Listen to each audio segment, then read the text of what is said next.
Hello, everyone. This is the Unheard Voices podcast. My name is Evan Kurian. And my name is Anshwan Parikh. Over the past few years, we have seen massive numbers of refugees and asylum seekers leave their homelands due to various dangers and seek safety in the United States.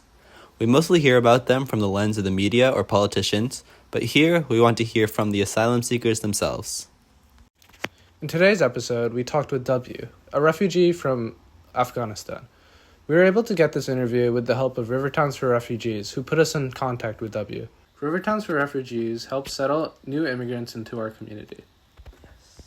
So let's get started and meet W. I'm turned 19 of Afghanistan, yeah. So my process is I was born in Pakistan and then kind of like grew up in Afghanistan. So yeah, but I lived in Afghanistan for like about 10 years, I believe, yeah. W's childhood in Afghanistan was pretty challenging for him. So in Afghanistan, it was pretty complicated because my dad was in the US, I was like the only child, like I was the oldest, so I have to go. My mom couldn't go and get stuff from the stores and stuff, so I have to go take care of my family. If someone is sick, go to the doctor, because I was like the oldest of my family. At that time I was like 15. Although W's father had secured a job in the U.S. government, he wanted his family to know their roots and learn about their culture. Because of this, W, his mother, and his siblings stayed in Afghanistan. We asked W for one defining moment of his time in Afghanistan. When I was in Afghanistan, when I was 14, there was a bomb in my high school where my classmates with my teacher died. And I was in a hospital for like a few days. So it kind of like motivated me, I was like, people that were in my school, my classmates, they died. So now I have to value my education, The bombing made W realize how important his education was. He realized he needed to take it more seriously. He became frustrated with the education system in Afghanistan. Because like you don't really know your future when you're there. You just don't because if you ask people here, they're like, oh, I want to be a doctor, I want to make like $2 million, I want to be a billionaire, whatever. But in Afghanistan, they don't really know like their future, because the situation there, people don't really like care about like education. This was one of the main reasons that W wanted to leave Afghanistan. The other reason would be the takeover of the Taliban following the withdrawal of U.S. troops in 2021. As soon as they withdrew, the Taliban took over government. So when they took over government, school, everything was closed. I have brothers, so I wanted him to like really to learn something, and to become someone in the future, not grow up. And I have a sister too. So as I said, the only choice was to leave Afghanistan, because my sister wouldn't be able to like be able to go to school now, So we left Afghanistan. It was a very dangerous situation where they killed a lot of people. And then the only choice for us was to leave Afghanistan, because, as I said, my dad was in the U.S. So also it was like very dangerous for us to, if they find out, that they're alone, kind of. So that would be like really hard for us to like really do stuff in Afghanistan. In their situation, with W's dad working in the U.S. government, it put W and his family into even more danger.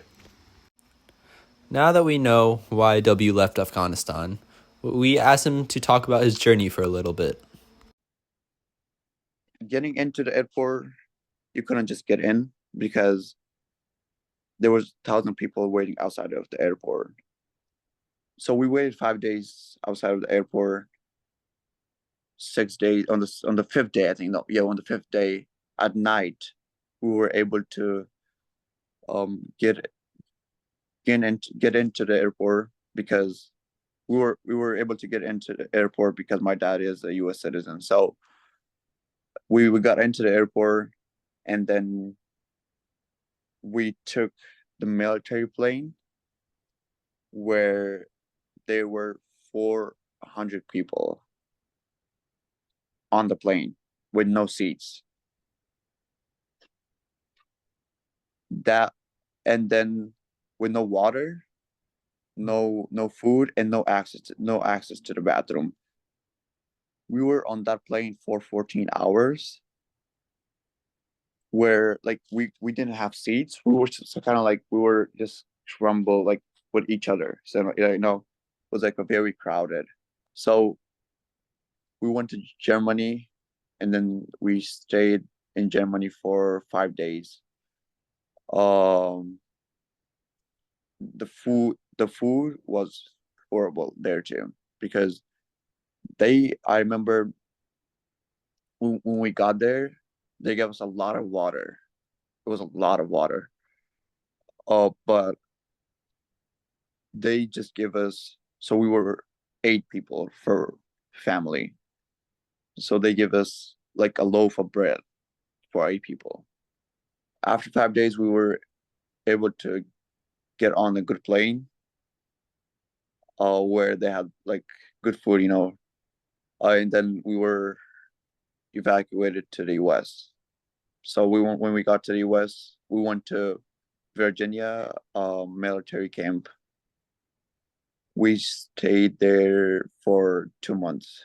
After 2 months, we were able to leave the camp, and then we came to New York City, Yonkers. Coming to America was definitely a big transition, especially in school.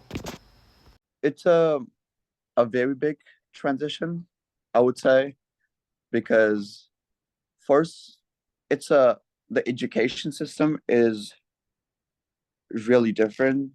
So it's like we don't use kind of like we don't use technology, where as of here we use everything as technology, Yeah.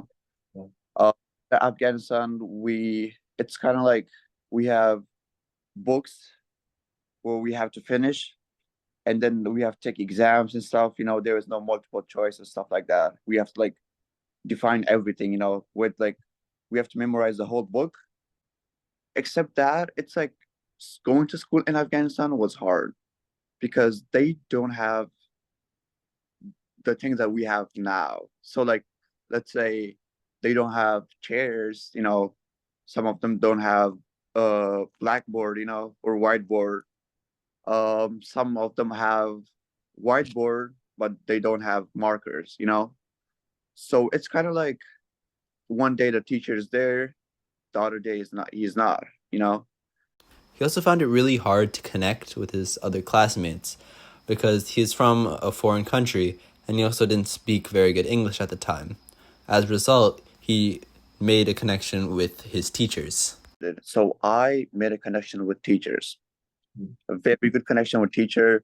I would go to principal office. I was like, "Hey, I have a question. Just to make like like talk to him. Like to like make kind of connection with everyone." Finishing up his high school experience, W took interest in the medical field. Now he's studying biology at a university in New York. So biology as a subject, but I'm a pre-med track too. So that means like I'm taking also like it's for med school. I'll so I want to help people, and that way I was like, how can I help people? How can I like save lives? I was like, the better way is now giving money to people. It is a better way, but the more in a good way where I thought of was I was like, I want to be a doctor where like I can save lives. Thank you for listening to this episode of the Unheard Voices podcast. Please follow us on Instagram, YouTube, and Spotify. Thank you. Thank you to River Towns for Refugees for helping us organize this interview. And thank you to Mayor Nancy Kabulian, Kenny Herzog, and the Ardsley Multicultural Committee for their support on this project.